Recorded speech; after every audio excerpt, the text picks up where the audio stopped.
তুলে আনছে। বাংলাদেশে বাংলাদেশে জুলাই মাসে যেটা হয়েছে এই টোকাইরা, হুম, তারা তারা মাওয়ের তারা তারা বেসিক্যালি একটা সংকর প্রজাতি করেছে। তারা যেমন তারা মাওকে ফলো করেছে, তারা ইন্দোনেশিয়ার বিপ্লবকে বা ইন্দোনেশিয়াতে যা হয়েছে সেটাকে তারা ফলো করেছে, তারা কম্বোডিয়াকে ফলো করেছে। সো এগুলোর অনেকটা মিক্সচার, কিন্তু এগুলোর মূল যে সূত্রটা মাও সেতু, আমরা শিয়া শিকদারের আলোচনা করছিলাম, শিয়া শিকদার এই মাও সেতুকে দ্বারা ব্যাপকভাবে প্রভাবিত হয়েছে। তিনি মনে করেছেন যে সশস্ত্র বিপ্লব ছাড়া, যেমন আমি ব্যক্তিগতভাবে এখন সশস্ত্র বিপ্লবের কথা বলি, সেই কম্পারিজনও আসছি, ওই সময়টাতে সে মনে করতো যে সশস্ত্র বিপ্লব ছাড়া আর কোনো কিছুই সম্ভব না। গণতন্ত্র এগুলো সাম্রাজ্যবাদীদের এগুলো কন্টেন্ট। এটা কি আপনার মাথাতে কোনোভাবে বেল রিং করছে যে গণতন্ত্র হচ্ছে আসলে সাম্রাজ্যবাদীদের একটা টুলস? আমি আপনাকে এই জায়গাতে আসার আগে একটু বলি, আমরা যখন জুরিসপ্রুডেন্স পড়ি আর কি, তখন আমরা মার্কসিজম তো আমাদের পাঠ্য ছিল, মার্কসিজম, ফেমিনিজম, তারপরে আপনার হেগেল, কান্ট, এগুলো আমাদের অবশ্য পাঠ্য ছিল ইউনিভার্সিটি অফ লন্ডনে। তখন তখনও তো মনোযোগ দিয়ে পড়িনি, পরে পড়েছি। তো মার্কস পড়তে গিয়ে আমি তখন যখন আমার মার্কসের প্রথম পার্ট আমার হয়, তখন ওইটা ডেফিনেটলি লর সাথে রিলেটেড ছিল। লকে বলা হতো যে মহাজনদের বা বুর্জুয়াদের বা যিনি মালিক শ্রেণী, তাকে বাঁচাবার একটা ঢাল। সে তখন জমিকে ভাগ করলো, ওই জমি প্রোটেক্ট করার জন্য সে আইন বানালো, আইনটা সে নিজেকে প্রোটেক্ট করার জন্য বানালো, কিন্তু আদতে সে বলছে যে এটা সবার অধিকারের জন্য। আপনি আমার কথাটা বুঝতে পারছেন? তো এই যে একটা চেনা ভুবন, এই চেনা ভুবনকে ভেঙে দিতে মাও তখন পেরেছিল 34-এ, এবং 49-এ সে সম্ভবত চায়নাতে সে জয়ী হয়, বিপ্লবে জয়ী হয়, এবং দীর্ঘ একটা লম্বা জার্নি, একটা দীর্ঘ লম্বা সশস্ত্র সংগ্রাম এন্ড এভরিথিং, প্রচুর প্রবল রক্তপাতের ফলে চায়না তখন আপনার এই নতুন উন্মেষ ঘটে তাদের, তারা নতুন একটা দিকে যায়। সো এই মাওয়িস্ট এই যে পুরো হোল মডেলটা, পৃথিবীর অনেক দেশে এই মডেলকে ফলো করা হয়েছে, কিন্তু যারাই ফলো করেছে তারা ওই দেশে বিচ্ছিন্নতাবাদী হিসেবে তাদের পতন হয়েছে। কেউ এক্সিস্ট করতে পারেনি, আর সাস্টেন করতে পারেনি, নট এক্সিস্ট, সাস্টেন করতে পারেনি এন্ড অফ দ্য ডেতে। আচ্ছা, শিয়া শিকদার আপনার এই মাওয়ের মাধ্যমে প্রবল ভাবে সে ইনফ্লুয়েন্সড হয়।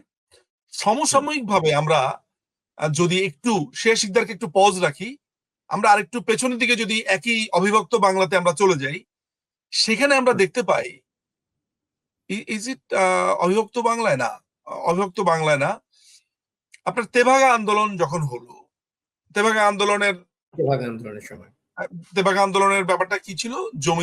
জমিদারদের যে জমি, সেই জমিতে যে কৃষকরা চাষ করে, সেই চাষের জমির ফসল 3 ভাগে ভাগ হবে।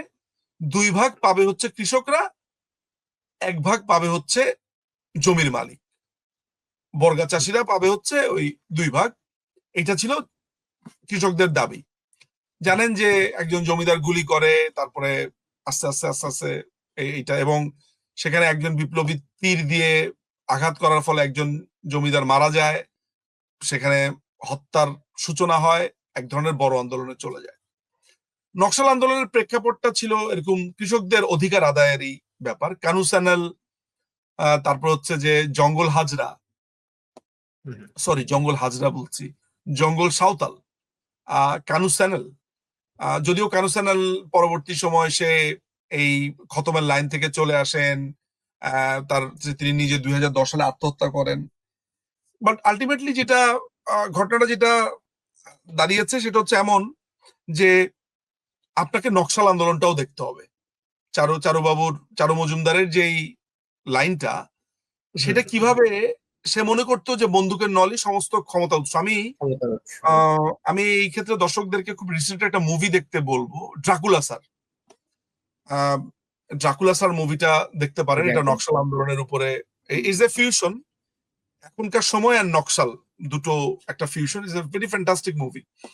সো যাই হোক, তো এই এই যে ইনফ্লুয়েন্স, এই যে রোগ, এটা রোগ বা অসুস্থতা, এইটা এই সাউথ এশিয়াতে এসছে। এটা বিহারে গেছে, এটা চেন্নাইতে গেছে। চেন্নাইতে এখনো কমিউনিস্ট শাসন। চেন্নাইতে এখনো যে লেনিন, যিনি এখন সিএম, তিনি ওইখানকার লোকাল লোকাল পার্টি চেন্নাইতে, এরা communist communist party, kind of communist party আসলে। সো চেন্নাইতে এই এই চারু মজুমদার একটা ব্যাপক জায়গা জুড়ে আছে আসলে ওইখানে। যাই হোক, চেন্নাই বলতে তামিলনাড়ুতে আর কি, তামিলনাড়ুতে এই এই ঝড়টা এসেছিল, ওখানকার কৃষক, কৃষি। তো শিয়া সিকদার যেটা মনে করেছে যে সে প্রথমে আপনার মাও সেতুং চিন্তা সেন্টার নামে, এটা কি পরিবাগ নাকি খিলগাঁওয়ের ওইদিকে, মানে সে একটা অফিস করে, সেখানে সেখানে তারা মাও নিয়ে চিন্তা ভাবনা করতো, আলাপ করতো, গল্প করতো, সেখানে তর্কাতর্কি হতো। এইটা পরবর্তীকালে আপনার ট্রান্সফার হয়ে যায় হচ্ছে পূর্ব বাংলা শ্রমিক আন্দোলনে। যদিও সর্বহারা পার্টি, শিয়া সিকদারের সর্বহারা পার্টিটা আত্মপ্রকাশ করা হচ্ছে মুক্তিযুদ্ধের সময়, জুন মাসে, 1 উইক অফ জুন।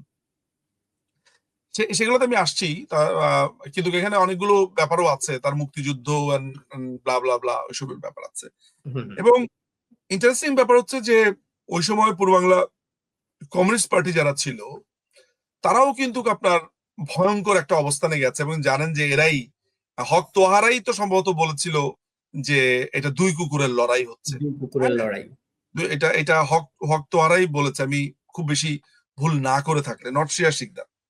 যদিও শিয়া সিকদার বলেছে যে এটা আধিপত্য, এটা সাম্রাজ্যবাদীদের লড়াই, এটা একটা পর্যায়ে বলেছে।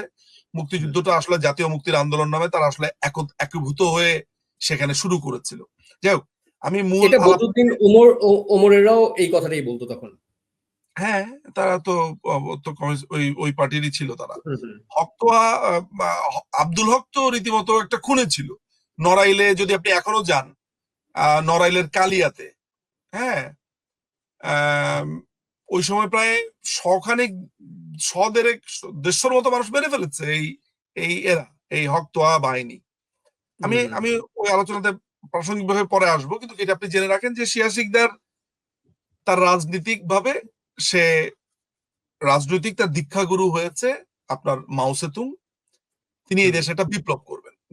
গল্পের ছলেই বলি যে শিয়া সিকদার মধ্যবিত্ত পরিবার থেকে আসা একটি ছেলে।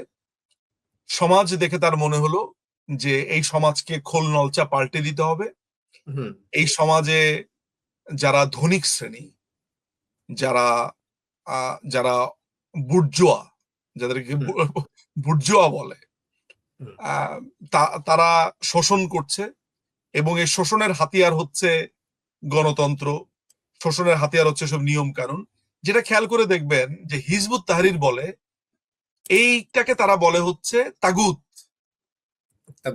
কিন্তু খুব সিমিলারিটি পাবেন এই ভাবনাগুলোতে। যখন ধরেন এই মুসলমানরা যখন এই ভাবনাটা করে, মানে মুসলমান প্রকাশ করে যখন সে আপনার এই র্যাডিক্যাল হয়ে যায়, আমরা তাকে কি বলি? জঙ্গি। একই ঘটনা যখন শিয়া সিকদার করে, তখন তাকে আমরা বলি হচ্ছি বিপ্লবী।